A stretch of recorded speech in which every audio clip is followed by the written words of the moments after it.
Comment arrêter la cigarette? Vous avez une dépendance à la nicotine, et vous avez du mal à arrêter de fumer par la force de volonté, ou avec des aides telles que les patchs, les chewing-gums de nicotine, et d'autres solutions, mais elles sont inutiles et inefficaces. Malheureusement, vous n'êtes pas seul dans cette situation. Lorsque vous êtes en manque et quelle que soit l'heure, même la nuit, vous êtes capable de parcourir des kilomètres pour trouver un endroit, dans le but d'acheter ce paquet de cigarettes qui vous fait tant envie. Ne vous inquiétez pas, tous les fumeurs font ça. Vos vêtements, vos cheveux, votre voiture, vos rideaux sentent la fumée et le tabac froid. Et en plus de cela, vous présentez également un ou plusieurs de ces symptômes plutôt désagréables. Votre cœur bat plus vite que celui d'un non-fumeur. Accélération du vieillissement de la peau. Difficultés dans les sports d'endurance. Rhume et grippe plus fréquents. Douleurs dans le bras gauche. Manque de résistance. Toux du matin. Impuissance. Fatigue. Et la liste est longue, vous le savez aussi bien que moi. Voici le scénario dont vous pouvez être l'acteur principal. Le jour J est arrivé, et vous avez la ferme intention d'arrêter de fumer. Vous avez donc pris toute disposition pour réaliser votre sevrage d'ici 14 jours, dans les conditions optimales. À J+8 heures, la quantité de monoxyde de carbone dans votre sang est diminuée de moitié. L'oxygénation de vos cellules est redevenue normale. À J+24 heures, votre haleine est normale. Vos poumons ont commencé à éliminer mucus et résidus de fumée. À J+48 heures, vous n'avez plus de nicotine dans le sang. Vos sensations du goût et de l'odorat se sont déjà améliorées. À J+10 jours, les longues périodes sans tabac ne vous font plus peur. À J+4 mois, vous avez réacquis du souffle, et les escaliers ne sont plus un cauchemar pour vous. En plus de cela, vous n'avez pratiquement plus de toux matinale. À J+1 an, votre risque d'accident vasculaire cérébral, AVC, devient équivalent à celui d'un non-fumeur. Vos artères et vos poumons se sont bien décrassés. De plus, si vous avez mis l'argent de chaque paquet de cigarettes de côté, vous avez de quoi vous payer de belles vacances. À J+5 ans, votre risque d'infarctus est revenu à la normale selon Catherine Hill, épidémiologiste à l'Institut Gustave-Roussy à Paris. Est-ce que ce scénario vous tente? Oui, bien sûr, allez-vous me répondre. Alors restez attentif à ce qu'il va suivre. Pourquoi fumez-vous? Parce que vous avez une dépendance psychologique au tabac, et que vous n'adressez pas ce facteur psychologique à la partie droite de votre cerveau, le subconscient. Vous vivez donc un conflit intérieur permanent, entre votre conscient et votre subconscient. La méthode SUB, en quoi ça consiste? Pour réussir à connaître la pleine maîtrise de vous-même, cette méthode agit directement sur votre subconscient. En effet, les recherches les plus récentes le prouvent. Cette force sur laquelle votre volonté n'a pas de prise, c'est votre subconscient, le grand maître de votre vie affective, de votre santé, de votre réussite et de vos addictions, dont celle au tabac.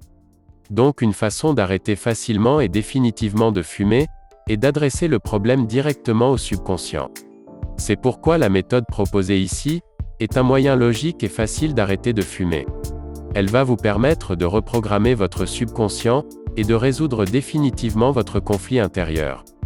Bien sûr, personne ne peut vous faire exécuter ce que vous ne voulez pas, mais si vous voulez vraiment arrêter, vous pouvez vous débarrasser de cette vieille habitude de fumer en un temps relativement court. La méthode SUB ne vous demande pas d'effort particulier, pas de médicaments, pas de déplacement, pas de marabout, pas de drogue, pas d'hypnose. Grâce à la méthode SUB, vous allez pouvoir diminuer, puis arrêter de fumer sans effort, une bonne fois pour toutes. D'où provient la méthode SUB?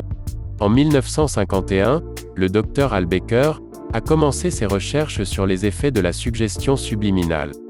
Une des études du Dr Baker impliquait l'utilisation de suggestions subliminales, incorporées dans le système audio d'un des centres médicaux dans le Missouri. Ces recherches ont duré 7 mois, et ont produit des résultats spectaculaires. Les évanouissements dus à la peur des piqûres sont presque tombés à zéro, le nombre de personnes fumant dans les locaux du personnel a diminué de 79%, et les excès de mauvaise humeur dans la salle d'attente surpeuplée ont été réduits de presque 60%. Ces problèmes sont revenus à leurs niveaux antérieurs, quand les messages subliminaux ont été arrêtés à la fin de l'étude. Si vous le souhaitez vraiment, vous serez bientôt ex-fumeur. Le subliminal vous évitera de prendre du poids, d'être nerveux, de souffrir de manque. Le subliminal fonctionne aussi bien avec les fumeurs occasionnels qu'avec les gros fumeurs. L'arrêt sera progressif, mais dans un temps relativement court. Ferez-vous partie de tous ceux qui ont arrêté de fumer, grâce à la méthode SUB? Le savez-vous? Un paquet de cigarettes représente environ 300 bouffées que vous inhalez. Qu'avec chacune de ces bouffées vous avalez aussi monoxyde de carbone, diméthylnitrosamine, dioxyde de carbone, acide cyanhydrique, polonium 210, ammoniac, naphthalène, cadmium, acroléine, uréthane, méthanol, acétone, nicotine, toluène, arsenic, pyrène, phénol, et bien d'autres encore. Une fois de plus, la liste est longue. Des raisons d'arrêter de fumer? Pour votre santé tout simplement. Pour rallonger votre espérance de vie, respirer mieux, être plus en forme d'une manière générale. Parce que vous constatez de plus en plus les conséquences du tabagisme. Vous êtes esclave. En effet, trouver un bureau de tabac ouvert le dimanche est une mission délicate. Obligé de ressortir à 23 heures pour acheter des cigarettes, être obligé de fumer dehors en plein hiver. Pour votre portefeuille, à chaque fin du mois le bilan des dépenses est salé, c'est de l'argent qui part en fumée. Si vous ne fumiez pas, vous pourriez acheter tant de choses avec ces économies, faire plaisir à vos proches, prendre de belles vacances. Pour votre entourage et votre environnement, vous souhaitez avoir un enfant ou vous allez avoir un petit enfant, et vous souhaitez lui éviter le tabagisme passif. Et puis, le tabac c'est sale, ça pue, ça s'imprègne partout. Voiture, rideaux, moquette, vêtements. Parce que vous avez vu un proche partir à cause du tabac. Parce que vous en avez assez. Vous ne voulez plus être dépendant, esclave et vache à lait de l'élite. Les effets mortels du tabac. Les artères. Par un effet direct sur le développement de l'athérosclérose, toutes les artères vont être progressivement touchées, leur calibre se réduit aboutissant à l'angine de poitrine, et à l'infarctus du myocarde, mais aussi à l'artérite des membres inférieurs, d'abord crampes lors de la marche, puis douleurs nocturnes voire gangrène et amputation, à l'accident vasculaire cérébral avec son cortège de décès, de paralysie et séquelles diverses. D'autres territoires vasculaires peuvent être atteints, impuissance par exemple. Les cancers. Le plus connu est le cancer du poumon mais il n'est pas le seul.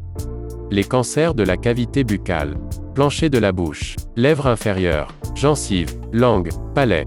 Le cancer du larynx et des cordes vocales. Le cancer de l'œsophage, le cancer du pancréas, le cancer de la vessie. Et la sexualité, on en parle?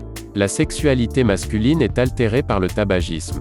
Le tabac, nocif pour les artères du cœur et du cerveau, l'est également pour celles du pénis. Fumer augmente les risques d'infarctus, d'accidents vasculaires et de troubles de l'érection. Ainsi le tabac bouche les artères péniennes, mais il a aussi d'autres effets nocifs moins connus mais tout aussi ennuyeux. En effet, la sexualité féminine, elle aussi, est altérée par le tabagisme. Le tabac agit aussi sur les artères sexuelles féminines. Si le pénis d'un fumeur est moins bien irrigué, ou risque même de ne plus l'être suffisamment pour obtenir une érection, la zone sexuelle féminine souffre aussi du tabagisme. Les artères sexuelles féminines existent, tout autant que celles masculines. Une fumeuse peut voir sa lubrification sexuelle témoin de son excitation, se bloquer, tout comme l'érection peut se bloquer chez le fumeur homme. Mais il y a bien pire. Fumer présente, chez la femme, un effet virilisant. Les hormones féminines sexuelles ne sont pas en bon équilibre, quand le corps est intoxiqué par le tabac. C'est pour cette raison que la voix des fumeuses est grave. Ceci ne provient pas d'une irritation des cordes vocales, mais d'une virilisation par augmentation des hormones masculines. Maintenant la question que vous devez vous poser. D'accord, très bien, cela a l'air très pertinent mais comment je procède avec la méthode SUB concrètement, et comment je fais pour la mettre en application? Pour ce faire, rien de plus simple. Rendez-vous immédiatement dans la description de la vidéo pour télécharger votre e-book gratuit. Il vous suffit de suivre étape par étape, et vous pourrez aussi dire enfin adieu à la cigarette. Si vous avez regardé jusqu'ici, pensez à nous mettre un pouce en l'air.